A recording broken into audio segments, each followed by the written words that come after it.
Ladies and gentlemen, welcome. We are thrilled to have here the Honourable Brian Peckford, third Premier of Newfoundland, and most notably, especially since COVID, shot into the spotlight, the last living co-author of the Charter of Rights and Freedoms. Brian, thank you so much for joining us today. Thank you for having me. Pleased to be here. Excellent. Okay, so let's get right into this. We're now living in a Canada that we don't recognize. We have an elected representative, Randy Hillier, MPP, being charged for 9 offenses, including assaulting a police officer up in Ottawa during the Freedom Convoy. There is no footage. A slew of charges. We had Tamara Leach held in jail for a non-jailable offense without bail, while meanwhile you can have a man charged with murdering a police officer get bail. It was a political prisoner that she became. We've seen bank accounts frozen through deputizing of banks, something we've never seen. We've lost mobility and travel rights, to which you're having a lawsuit, and a slew of unprecedented bills coming through, like Bill S-233, bringing the guaranteed livable basic income that many have said are going to be leading to some sort of social credit system, tying in with digital ID, digital currency. We have Ontario Bill 100, named Keeping Ontario Open for Business Act 2022. That's essentially giving Ford PCs the power to make the emergency measures permanent. Cars and trucks may be seized, same with one's license and plates. No hearing, no trial. We've got all these things that are happening, and they all lead back to the manifesto, the guide, the structure that we're supposed to live in by all laws, the Charter of Rights and Freedoms. So, that charter is meant not to protect the government from citizens, but the citizens from its government. But since COVID, we've seen so many egregious violations of the charter. Can we get into just some of those egregious violations first? Yes, sure. No problem. There are 4 areas in the charter which I think all governments in Canada, all 14, the 3 territorial governments, the 10 provinces and the federal government have violated. And Section 2 deals with your freedom of association and freedom to assembly, for example. And we've seen egregious violations of that by all governments, restricting people's ability to get together.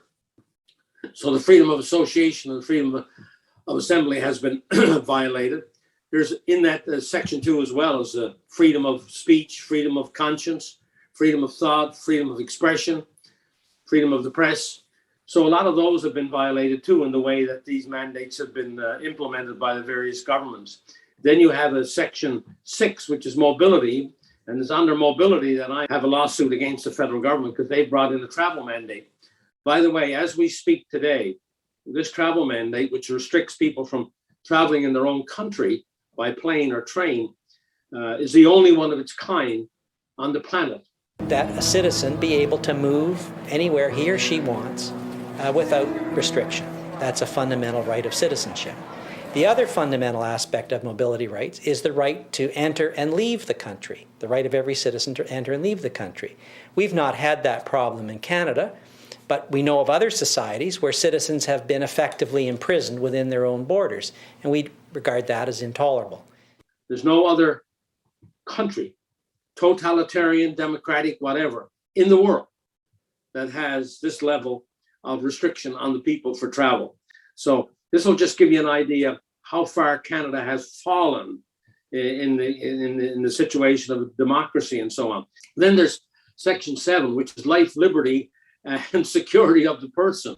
Well, security of the person means, you can't just autonomy of the person. I mean, that's what it really means, security of the person. In other words, you're supposed to get people's okay before you fool around with their bodies and inject them with anything. Meanwhile, we got all this coercion going on by the governments, forcing people to get vaccinated if they want to keep their jobs. So this is complete violation of security of the person as well as life and liberty in Section 7.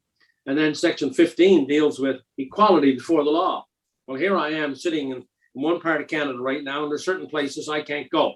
I'm not allowed into certain places because I'm not vaccinated. So therefore, I'm not being treated. My equality before the law rights are being violated as we speak. And so there are 4 areas of the charter which clearly establish that the violations are occurring by all of the governments of Canada. This is the big thing. I mean, it's unbelievable to think that all 14 governments of Canada are all in concert, doing this to their people, to their citizens, to their taxpayers. And then, of course, this gets filtered down to the school boards and municipal institutions and governments that are agents of the province or agents of the federal government. And so you got this massive violation of our charter rights and freedoms, and they're getting away with it. And of course, that's why I'm in court and others are in court. So that'll just give you an idea of the amount of violations that are occurring right across the country. I just had a call before I came on the program with you from a lady who told me the same story. She's got a mother in another province who's dying, and she can't go visit her. This lady can't drive, and so here she is. She could take a plane and go from one province to another, and she can't do it. So, I mean, this is amazing. And so her mother died without her being able to see her before she died.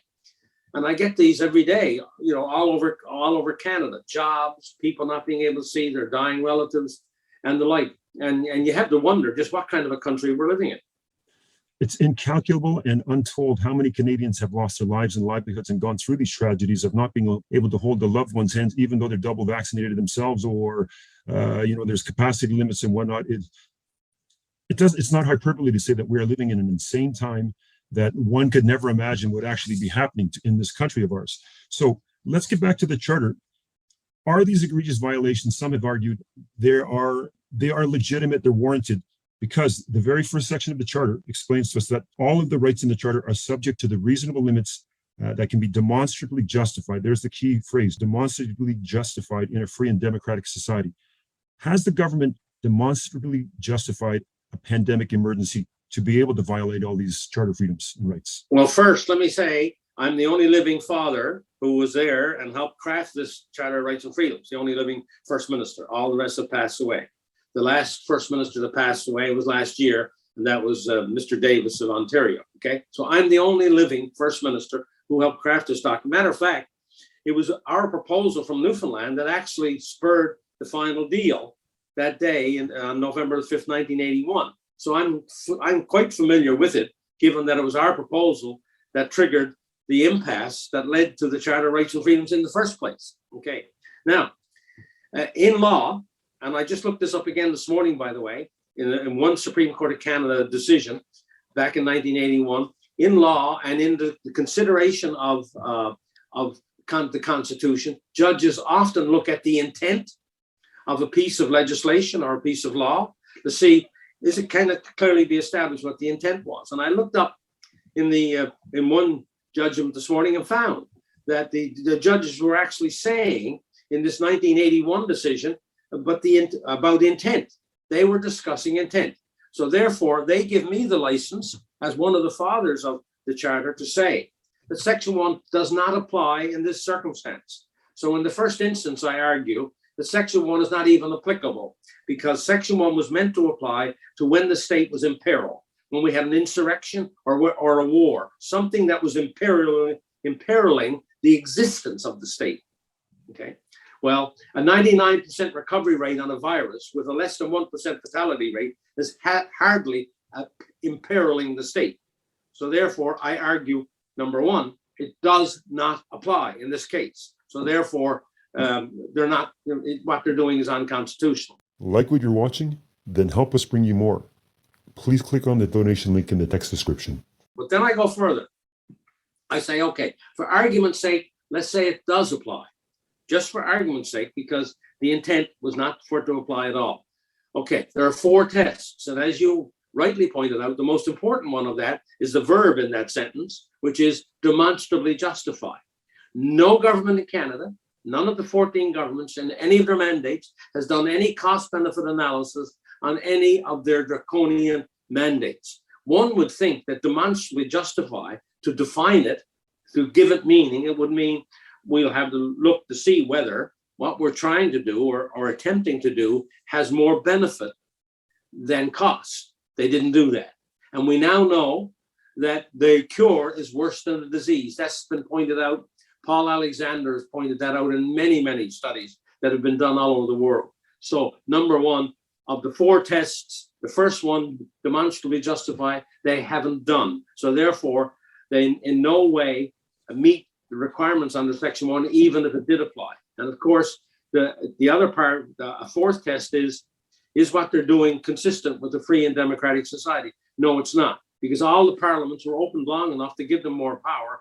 Instead, have the parliaments open and oversee the mitigations that they were doing. They could have established a select committee in every of the parliaments and oversaw in their particular jurisdiction what was going on. Bring in the experts, not just the ones from the government, but the ones from outside, right? The health people, Peter McCullough, Paul Alexander, right? Eric Payne, right? Byron Bridle, all of these people from around the world that have been doing studies on this. They did none of that. And so they didn't even meet the test of a free and democratic society, because what they did was not consistent with a free and democratic society. So on both fronts, it doesn't apply in the first place, but even if you argue it did, they didn't meet the test. And so what they're doing is completely unconstitutional.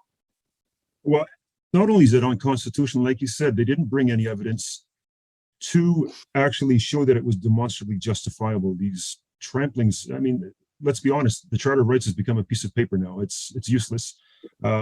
But all of the evidence has been against the mandates. We've now had 2 years of data for the lockdowns, for the masks. I mean, before the mask, we had lots of data, decades of studies showing that the masks don't work. Now we have over a year's worth of data of the vaccines showing that they do not help. They are causing harm and damage to people. They are possibly even spurring on and creating more variants. Médical, si on peut dire. Enfin, c'est inacceptable dans l'histoire. On en fera le bilan un jour de tout ça, n'est-ce pas? Car c'est effectivement la vaccination qui a créé les variants. The insane situation that we face with this COVID vaccine now. If you continue vaccinated with these non-sterilizing suboptimal vaccines, the only result would be the emergence of variant after variant after variant, thereby prolonging this pandemic, so-called, right? So what's going on here? I mean, we have this charter, it's been trampled.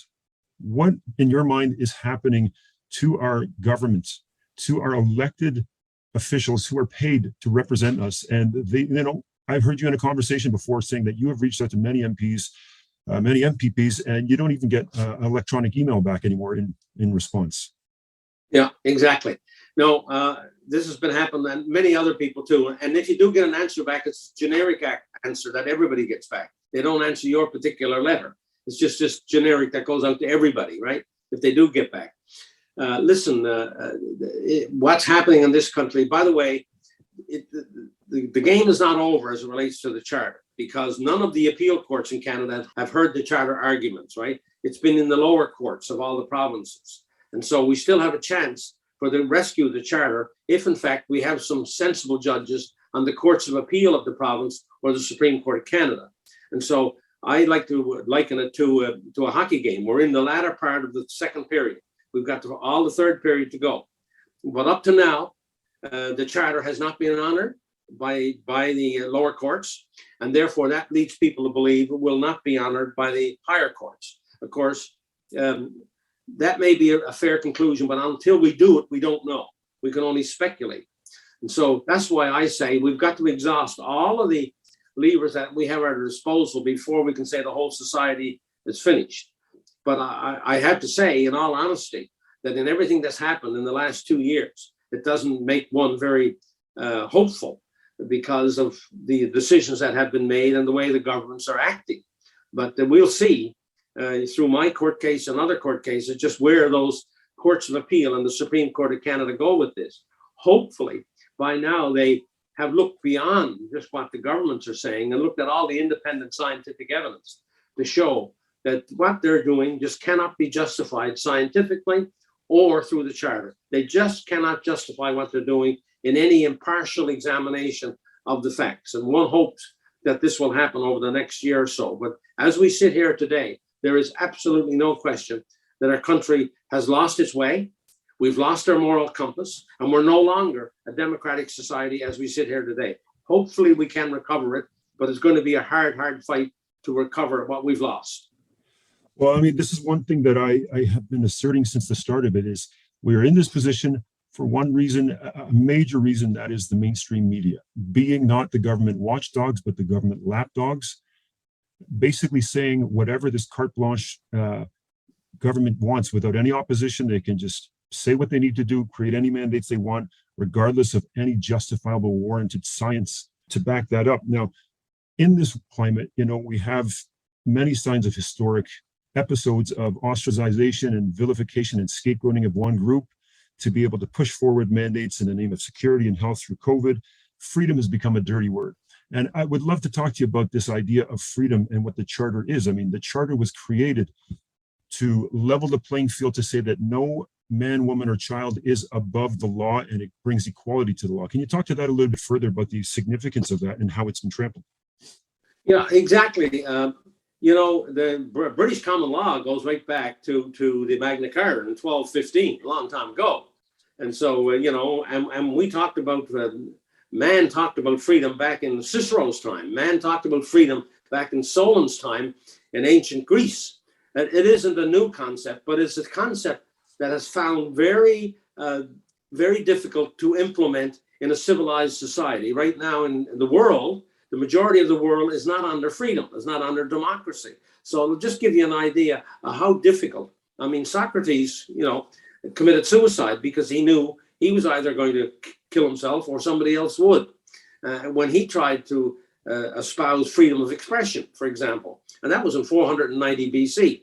So we've been at this a long, long while, millennium, right? And here we are in Canada. We thought we had accomplished it. So when Canada was formed and we had the BNA Act, we didn't have any written Bill of Rights or Charter of Rights, but we had the common law, and we still have the common law today. And that tradition of common law does speak to freedom and does speak to people's individual rights and freedoms. But what we decided to do in 81, 82 was like the Americans had done in 1791 when they brought in their Bill of Rights, only 15 years after they were a country. It took us 114 years after being a country to put in law, put in writing a Bill of Rights or a Charter of Rights and Freedoms. A big difference between the two countries. And we can see that as you listen to Ron DeSantis and 20 or 25 governors in the United States, up really defending rights and freedoms. We don't have that culture in Canada. But we decided in 1881, after a long time of talking about it, to put in writing some of these fundamental rights and freedoms that had been part of the common law for a long period of time and part of the history of man for even a longer period of time.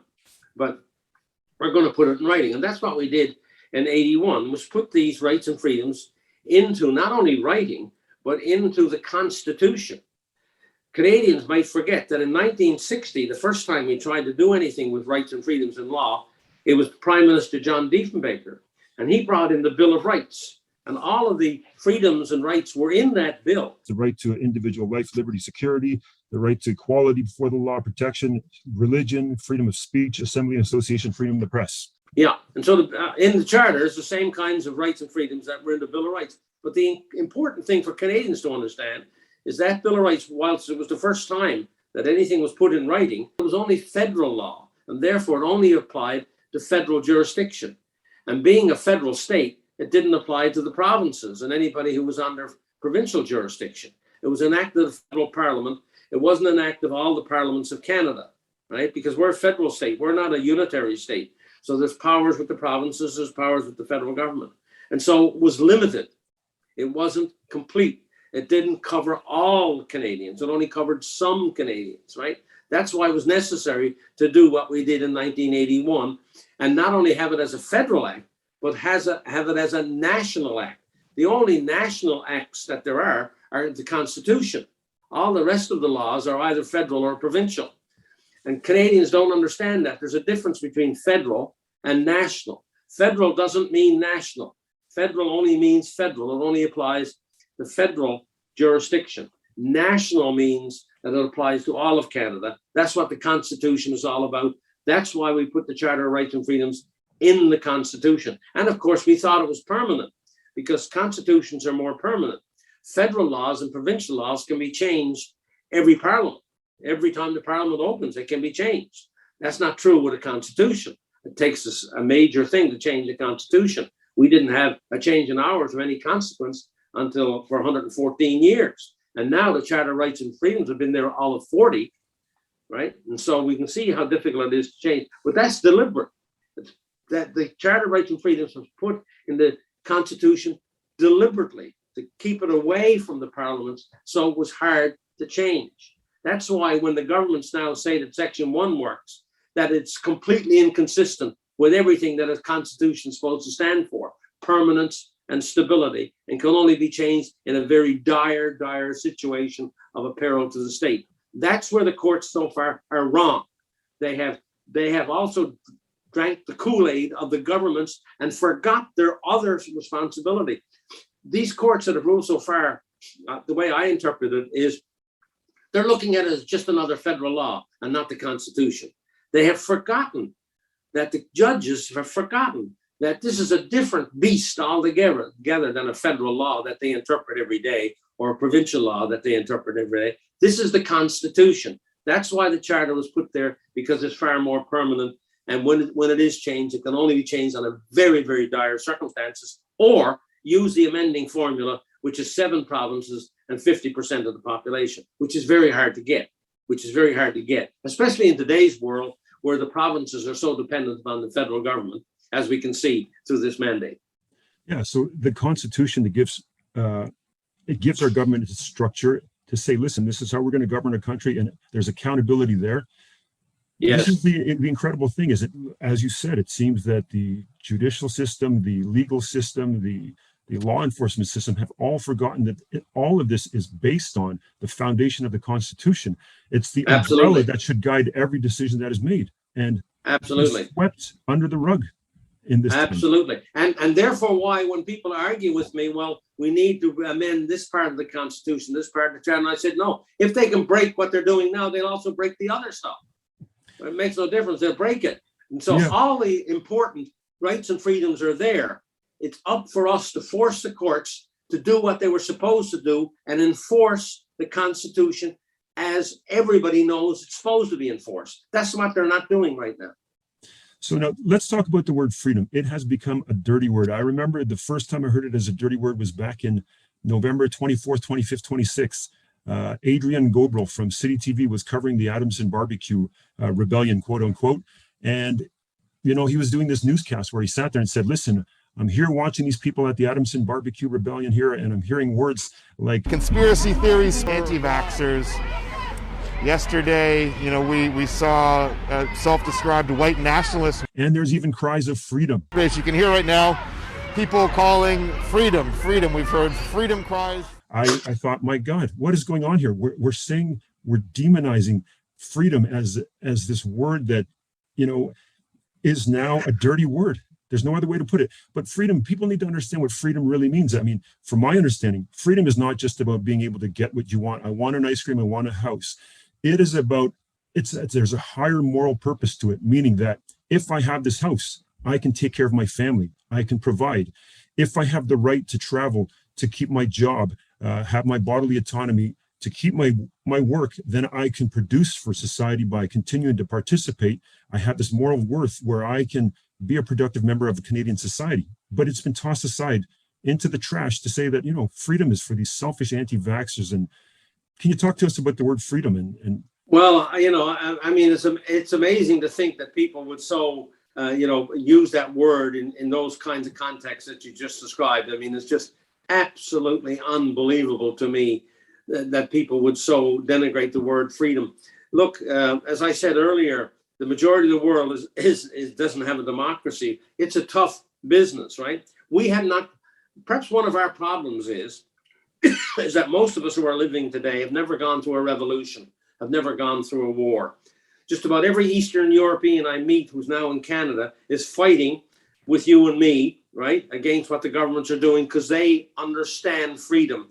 They were in Romania, they were in Bulgaria, they were in Hungary, they were in the Czech Republic or Slovakia, right? When the communists had ruled those countries and they saw a lack of freedom. And then when these countries broke free, they could see, and people died, you know, in the last 80 or 90 years, 40 or 50 years ago, to get the freedom that they now enjoy. So they can smell it because they experienced when they didn't have freedom, and now they do. Most of the people in Canada today who are alive have never experienced anything but freedom.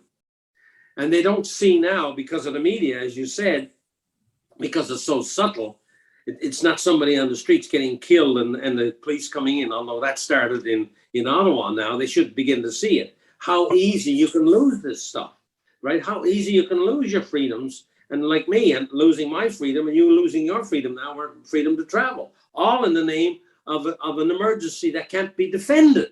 So, I mean, they're doing it under one guise. Some of the dictators in Romania and Bulgaria did it under another guise, but it all amounts to the same thing. It's a taking away of freedoms without proper justification, and therefore a totalitarian, authoritarian state that we now have in this country. The Europeans understand. Look at the European Parliament, what they said about our Prime Minister. Kanada, nekada simbol modernog svijeta, je pod vodstvom vaše kvazi-liberalne čizme proteklih mjeseci postala simbol kršenja temeljnih ljudskih prava i građanskih sloboda. Gledali smo kako konjima gaze žene, kako samohranim roditeljima blokirate bankovne račune, da ne mogu platiti djeci školovanje, da ne mogu platiti lijekove, da ne mogu platiti račune za struju i vodu, da ne mogu platiti rate kredita za svoje domove. Za vas su to možda liberalne metode.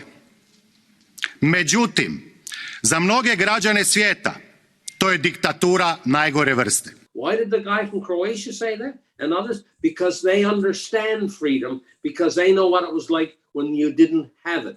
Our problem is that we've been too comfortable. We've taken freedom for granted until now we have a situation where it's been taken away from us. Some of us recognize it, others don't.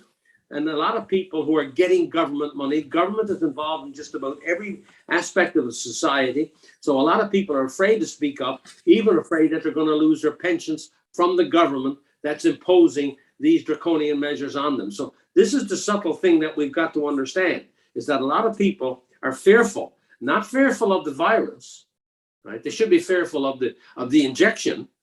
They should not be fearful of the virus at all. They're fearful of their government, because they know the government can suddenly take money away from the provinces through the social transfer, the health 40 billion a year. The total transfers from the federal government to the provinces this year is $87 billion. So the federal government has got a sort of a hold, right, over a lot of the provinces now, right? And the people know this, and all of their pensions, Canada pension, old age pension, right? Now they're going to bring in the health, dental care. Now they're going to bring in pharmacare. Well, you know, this is very attractive to people. Hitler did the same kind of thing. Other dictators did the same kind of thing.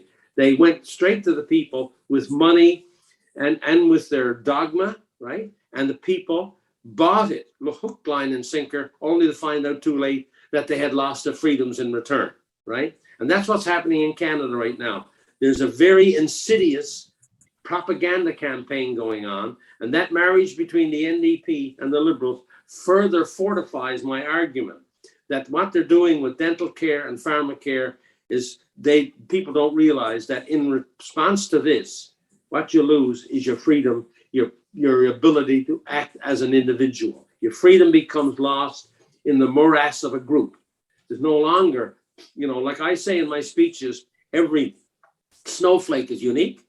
Every individual is unique. Well, we're losing that uniqueness. We're becoming just part of the state and just another wheel, another cog in the wheel, and no longer have our individuality, no longer have our own personalities, no longer have our own individual rights and freedoms. So democracy is tough to implement, as we know. We had it, and we're now losing it because there are people around who don't recognize, they'll recognize one of these days, and then it will be too late. I always give the example of this. 3-4 years from now, somebody feels that their rights and freedoms have been denied, and they go to a lawyer and they say, lawyer, I want you to represent me in the courts because I'm sure my freedoms and rights are being violated, what the government just did to me, either provincially, municipally, or federally. And the lawyer will look at the person and say, Mary, George, I have a story to tell you. And George and Mary will say, what's that, Mr. So-and-so lawyer? It's this. Back in 2020, 2021, 2022, we had this thing happen, and the governments took certain actions, and the courts verified their actions, validated their actions, so that charter that we had at the time got diminished because these court actions take precedence now over the charter because they rule against the charter. So I have to tell you that your chances of winning now will not be based on the charter. They'll be based upon the precedents that were established after the charter. So you don't have the same rights and powers now that you did under the charter. It's been diminished by these precedents. I'm very sorry to tell you. So your chances of winning are quite less than 50%. And therefore, perhaps you might not want to go ahead with this. That's the story 3 or 4 years from now. That's what people don't understand today. And they should start to understand it. We're now facing the greatest threat to our freedoms that we've ever known. Please help power the truth. Click the donation link in the text description.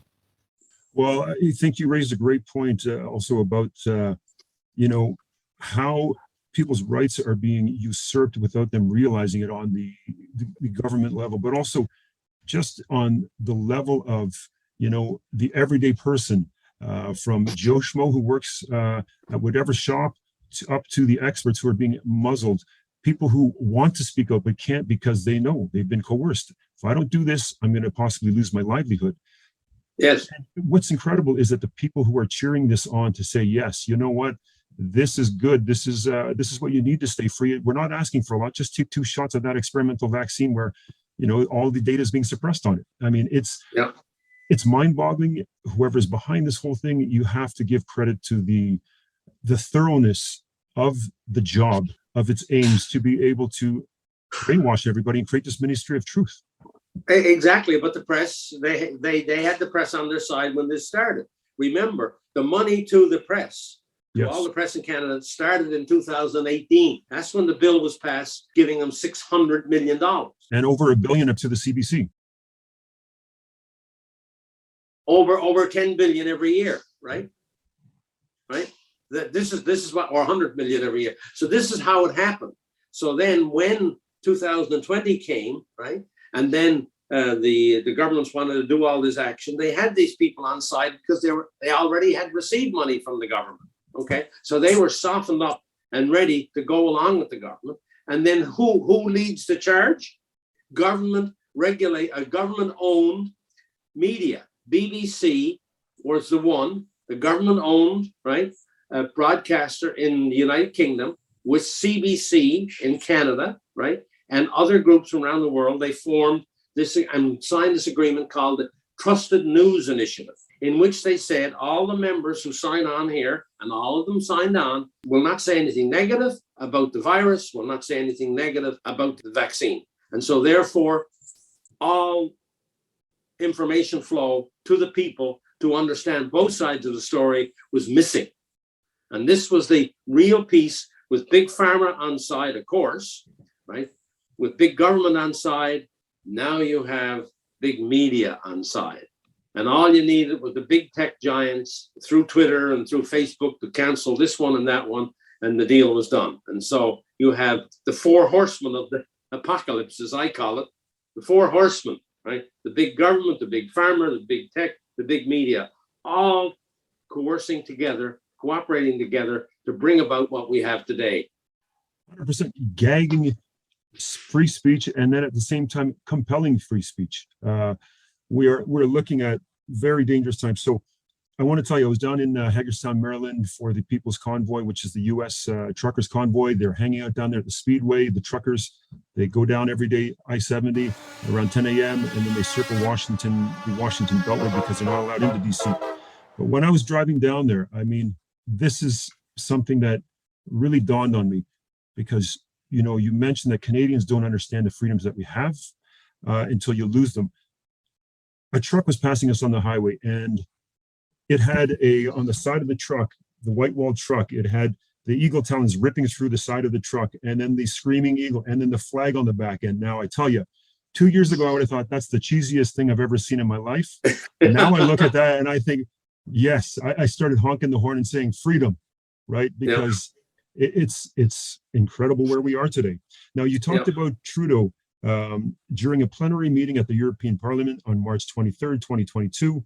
Multiple members of the EU Parliament called out Trudeau for how he handled the Freedom Convoy, the overreach, the police brutality, the freezing of the accounts. Trudeau addressed the European Parliament with a speech on ironically, the rising threats to democracies, right? We also saw some members refuse to listen to the speech. They walked out, a lot of them. Christine Anderson, MEP for Germany. Mr. Trudeau, you are a disgrace for any democracy. In your mind, is Justin Trudeau that moniker that is taken now as dictator? Is there any validity to it? Sure, there is. I wouldn't, the word dictator, I would use a different word because I don't want to personalize it, because I think the Parliament of Canada has got the last answer for here. The Liberal Party of Canada, they're being dictatorial, right? And they're allowing the Prime Minister to be dictatorial and authoritarian here. Even the Conservative Party of Canada, through a lot of this, right, supported a lot of the measures that were going on, or were ambiguous as to what their position was. The NDP has sold out, you know, they're supposed to be the voice for the common man. And here they've gone into marriage with the Liberals. So a lot of people have a lot, you know, there's a lot of blood on a lot of hands here, including the people of Canada who last fall put Trudeau back into power with the NDP, right? And today, for example, there was a poll a couple of days ago, if you believe polls at all, saying that 2-1 supported the marriage between the NDP and the Liberals. So I think Canadians make a huge mistake when they personalize it. Now, the Prime Minister is the Prime Minister, and therefore you've got to talk about him. I agree. But in the same breath, I think you've got to talk about our Parliament. Our Parliament is not working. Our Parliament is not working. Parliamentary committees and the MP don't have the power they had years ago. Without a shot being fired, the powers moved to the Prime Minister's office. He has 1,600 people working for him right in the Prime Minister's office, even though he has 7,000 deputy ministers and assistant deputy ministers, all of which were appointed by him. He still has this other staff besides that, which is all really political. And so we have allowed our democracy to decline, right, in our parliaments and in our institutions. And we have voted for this man. We voted for his father years ago, who did great damage to the country through the War Measures Act, through the wage and price controls, right, through the way he accumulated debt. So here we have another Trudeau. The irony of it all. There's two ironies here. One is we got a second Trudeau after we knew that the first Trudeau wasn't good for the country. And second, we've got Europeans telling us we're being undemocratic rather than telling ourselves. The irony of it all, a second Trudeau and having other people to tell us that we're being undemocratic when we won't do it ourselves. So we've got a lot to answer for as Canadians, and how we've allowed our system to deteriorate, manifested and personified by the Prime Minister, manifested and personified by the leader of the NDP, the leader of the Conservatives, right? The only government here that's really party that's really stood up and been counted has been the People's Party of Canada. You can go into their website and find their financial statements. You go into the websites of the Liberals and the Conservatives, the NDP, there's no talk of their financial statements on their websites. Let's just give you an idea. Talk about accountability. So we have allowed our system to deteriorate as manifested by what the Prime Minister is doing. Yeah. And so tell us your thoughts on the Justin Trudeau and Jagmeet Singh coalition now. Politically speaking, this isn't unheard of. It's not irregular. But what does it mean to Canadians going forward until 2025? Well, what it means for Canadians is that we're going to see the deficit of the debt of the country go to unparalleled heights. I mean, you can't bring in a dental program. You can't bring in a guaranteed annual income kind of thing that they're talking about. You can't bring in a farmer program without it costing billions and billions of dollars. And so we're going to see, as we're seeing in all the provinces, and everybody's taking their, you know, as if there's no tomorrow now on borrowing. You can borrow whatever you like now, it seems. If Ontario suddenly became a country, they'd be bankrupt tomorrow. That's how much Ontario is out of sync with the way you're supposed to. The only thing that saves them is because they're in a federal system and therefore they have the guarantee of the federal government and all of Canadians. Remember, when Ontario borrows all this money, or when any province borrows all this money, what they're really doing is they're saying, I'm doing it not on the backs of Ontarians, not on the backs of Newfoundlanders or Saskatchewans. I'm doing it on the backs of all Canadians, because they know they're out of line in their debt and that they would be they'd be bankrupt if they were a separate country. So they're really, tricking a lot of people into thinking this is just Ontario. Oh no, Ontario is so far in debt now that really they're only doing it because they're in a federal state and can depend on all of the country to bail them out at some point, as they're bailing out the auto industry today and giving them more money to build more plants. So what we have here in this marriage is between now and 2025, a coalition government of the Liberals and the NDP, which can do almost anything they like, because you can't get a non-confidence motion approved in the Parliament now because the majority are all on one side of it, the Liberals and the NDP. And so we will see a gradual deterioration of our democracy, as we've already seen in the last 2 years. One, because the democracy is the most important thing of it all. And two, a country that financially and fiscally will get worse and worse. And three, we will gradually, through these silly climate action programs, see investment in our country, in our natural resources, go down the drain, as we've seen over the last 4 or 5 years. So on all three accounts, we are in really, really bad shape. I don't know if you know or not, but when I tell people this, they get really shocked. And I can prove this. And I use this as a really good example. The World Bank does a report about ease of doing business in all the countries in the world, over 200 countries in the world. Their latest ease of doing business shows Canada as being 122nd in the world on how long it takes to get an electrical permit. In other words, there are 121 nations in the world that issue electrical permit to their citizens to build a house, to build a business, and you need an electrical permit. 121 nations in the world that do it faster than we do it more efficiently than we do it. If you want one example of how far Canada has fallen, all you got to do is quote that statistic and add to it one of the longest wait times in the world for health, at the same time as we're second in the world, and how much we spend on health. Yet people have been lulled into this false sense that we live in a great country. I mean, the snow job that has been done on the people has been masterful. It's all on the backs of our children now and our grandchildren, because our debt is so high. And so if people think we live in a great country, they're mistaken, because we have not minded, as Margaret Thatcher would say years ago, we have not minded the store. Remember, Margaret Thatcher was brought up in a building where they lived on the top floor, and their parents had a store on the bottom floor, a retail store of some sort on the bottom part of the store. And so we haven't been minding the store and paying our way. We have been leaving it to our children and our grandchildren to pay the way. So it's a cheap prosperity that we have been experiencing, especially in the last 10 years. Well, you know, you brought up a great point about living on top of the shops. There was a greater sense of morality and community back then, because you could not, you know, distance yourself from your business, from your home, because it was one and the same. So what you brought in from home was right above you, and you hopefully would, you know, relay that into the community with your customers. I'm so glad you brought up morality, because the first words of the Charter of Rights and Freedoms is not Section 1. The first words of the Charter of Rights and Freedoms is, whereas this country was founded on the principles of the supremacy of God and the rule of law, after it. In other words, the Charter of Rights and Freedoms is supposed to be considered within the context of what?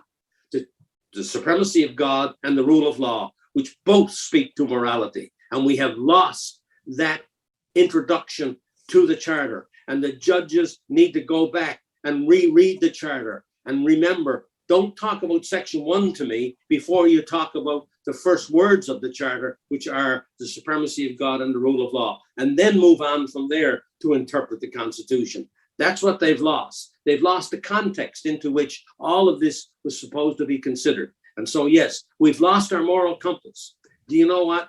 When I go around and do my public meetings in person, the people who understand this best are the fundamental Christians.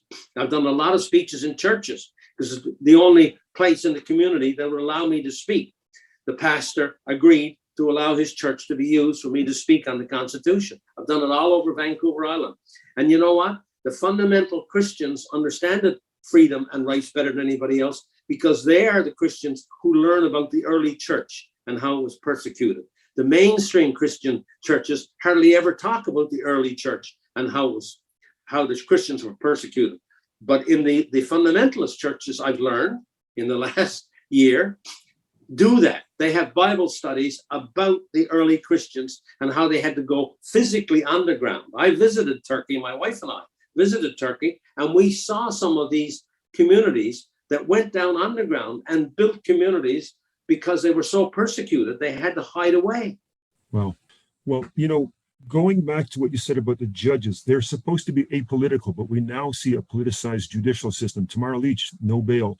Randy Hillier, 9 charges, which I would say are trumped up. We're seeing unvaccinated parents being split off and losing custody access to their children for their stance on self-autonomy, right? So where I think that argument has the biggest strength is the Tamara Lich. Okay. Right. And if you listen to my lawyer and her lawyer, who just did a recent interview on this, explaining what happened at the convoy for 19 days that he was there, and dispels a lot of the myths, dispels a lot of the information that the federal government put out, which was false. But just let's get to Tamara. When you put shackles on a person coming into court who was accused of what?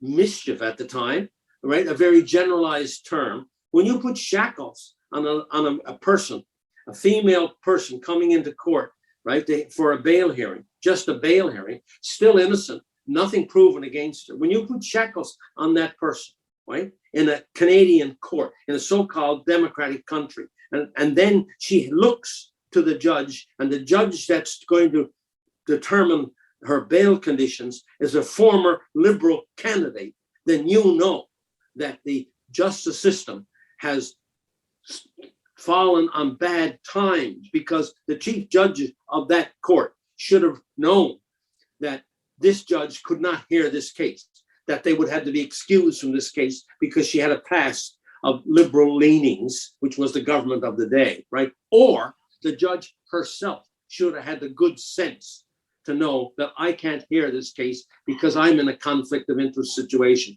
My God, every government in Canada has been talking about conflict of interest for years and got conflict of interest legislation in place. And yet here we have it in the courts, a complete and utter conflict of interest, and it was allowed to happen.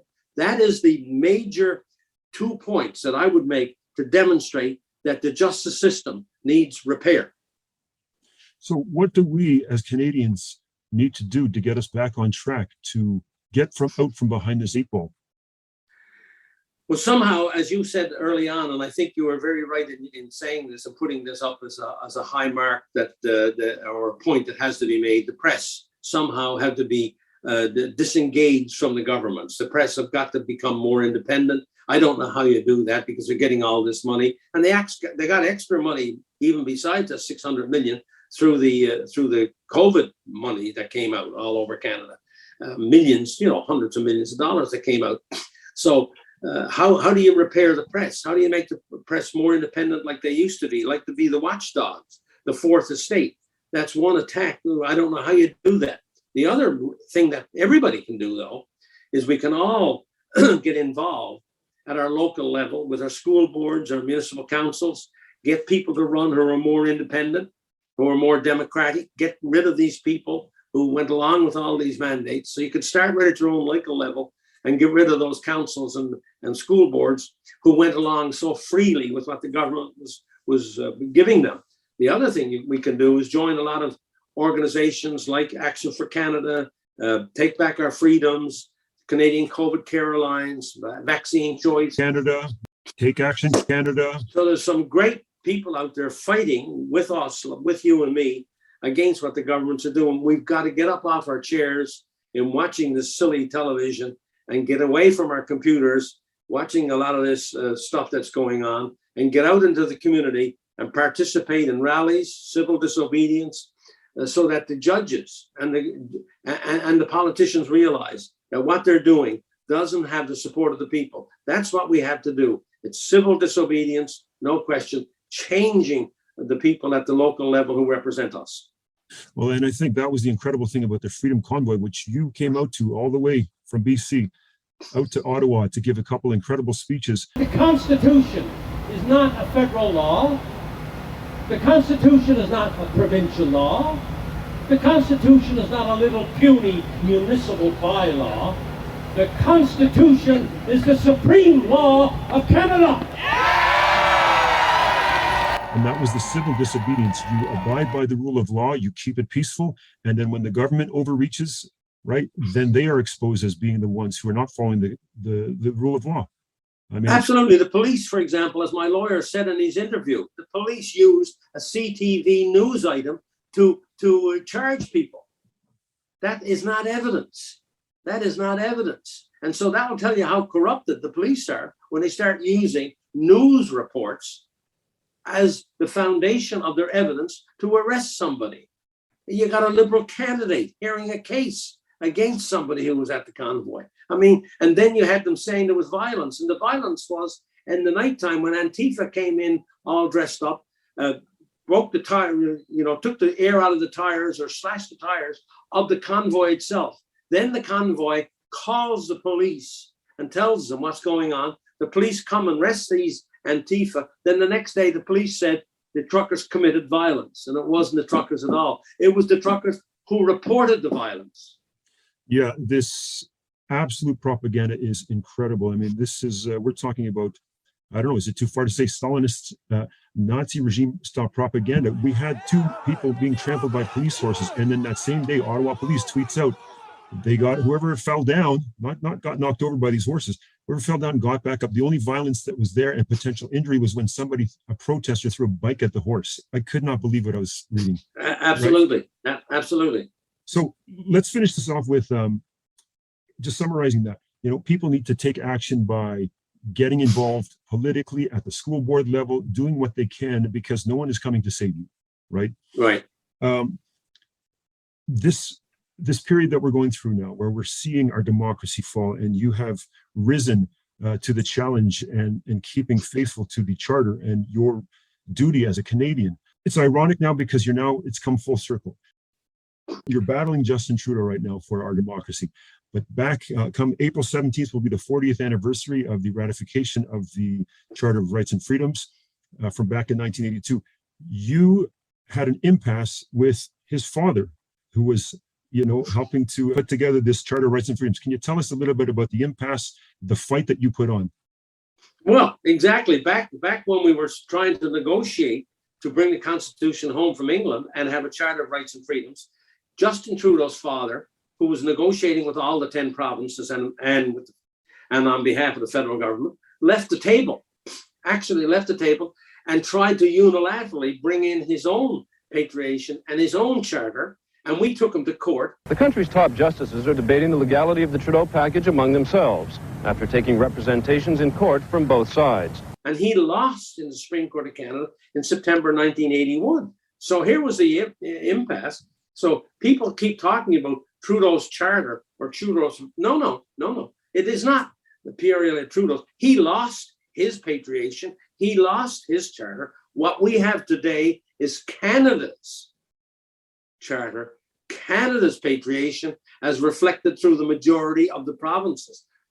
The father Trudeau had to come back to the table with his tail between his legs because he lost in the Supreme Court of Canada. He couldn't do it unilaterally. He had to have the provinces involved. Then we negotiated with the proposal that Newfoundland presented on the morning of the 5th of November, after 3 days of impasse. It was Newfoundland's proposal that broke the impasse and brought about the patriation and the Charter of Rights and Freedoms. The moment the Queen puts her signature on this document, it becomes law. And here we have again now, the irony of it all, we have a Trudeau again now who's trying to do the same thing, to go back and unilaterally do a whole bunch of things which were already proven through his father to be unconstitutional. Well, your fight is not over. It's ironic that it's happening again now, but I think you're also being humble. Let me give a little bit of a reference and context here. I was speaking with the great George Bears, one of the co-founders of Taking Back Our Freedoms, who you are the chairperson of, and he said it wasn't Newfoundland that stood tall and rallied up the troops against Trudeau. It was you, right? You had stood up and said, listen, we're not going to take this. I'm going to talk to each of these premiers, and then you were able to connect them all. So, I mean, your role in the Charter of Rights and Freedoms that we now have, that we now cherish, that we've now lost, I mean, your role cannot be understated. Be too far to say that you are one of the fathers of it. 100%. I mean, even more so now, hearing this from you. So we thank you for that. I know you have to run. Can you give us a message to the people of Canada, to the people of the world, something that you have seen that is positive and a hopeful change that you are seeing within this fight that we now see for democracy? Well, I think when you see people like yourself and taking back our freedoms and you know, and Action for Canada and all that, we see that there's quite a few Canadians that are getting involved with. There are two areas that we now can look towards. The fight is not over in the courts. I've taken the lawsuit out against the federal government as it relates to the travel ban. It is now in the federal court. It is going to the federal court. We'll have actual public hearings in September, quite likely 4 days in September, where this will be heard. It's being heard now. Both sides are exchanging information, right? So the case is there. It is underway. And I took the travel ban mandate because I knew every Canadian would somehow would understand this right away, right? Canada was, everybody forgets, Canada was born out of travel. Look at the early explorers. Look at the Aboriginal people. They used rivers, right? We traveled. The Mackenzie River, right? The huge, the beautiful Mackenzie River, or the Fraser River, or the St. Lawrence River, and then the St. Lawrence Seaway, right? When the train came, when the CP and the CN people started and brought the tracks across the country, that's what opened up the country and caused the provinces of Manitoba, Saskatchewan, Alberta, and BC to join in the Confederation. It was travel. Our rivers and our trains are the existence of Canada, right? So travel, everybody understands, as well as, of course, we all have friends and family because we travel all across Canada now with our new transportation systems, right? And so we have businesses in various provinces. We have families all over the country. You'd never believe the reaction that I have received since I submitted that lawsuit, because people could connect with it right away. That's one of the reasons why I use that as my lawsuit. The other reason why I used it is because I go directly to the federal court. I don't have to go through the provincial courts. It's not a provincial mandate I'm fighting, it's a federal mandate, but it will have impact upon the provincial mandates if I'm successful. So I go to the federal court, then to the Supreme Court of Canada. So I have less steps. So it could be quicker, it should be quicker, and it is something that everybody in Canada understands, okay? So we do have hope because we believe we have a case here that we can win, and that we're going to win. We're going at this. We're going to win this case. We're going to reestablish the charter as having some value in our society, right? And number two, I get encouraged by people like you and by others. I mean, this is like over 100 different kinds of meetings or interviews I've had now since I started this, right? There's about 80 specific to Zooms and public meetings that I've had, and another 20 or 30 of other types of interviews I've had with individuals on an individual basis. And so that gives me hope. The big fly in the ointment here that I see is that because some of the mandates are coming off a little bit, people think that everything is won. Well, that's just one small battle, and that's only not because the government really wanted to do it, is they really had no choice because the numbers were going down. The war is still on. The war of reestablishing our freedom has not changed. It is still a huge battle. So we must stay involved and stay fighting for the big prize, which is freedom. Well, you know what? We, like in the day back in '82, when you helped ratify this importance for freedoms for all Canadians on a national, not federal level, on a national level, you are again taking the bull by the horns, going for the lawsuit with the greatest impact. We cannot understate your importance. You are a Canadian hero. We thank you for everything you're doing, your wisdom and your morality in keeping our human rights as well as our Canadian rights. And so we thank you so much again for this time together, and we wish you all the best in everything you do, Brian. Thank you. Thank you very much. And you'll have no worries. People ask, well, these things get taken off. Will your court case stop? Freedom is more important, and we will not stop until if we have to go to the Supreme Court of Canada, we will. We will fight to the end to reestablish the Charter as one of the supreme and sacred laws of our nation. Excellent. And now, if people want to follow you and get updates, how do they follow you? They can follow me through my blog because I'll keep updating there. And that blog is Peckford, a number 4 and a number 2, the year I was born, 1942, peckford42.wordpress.com. You heard it here.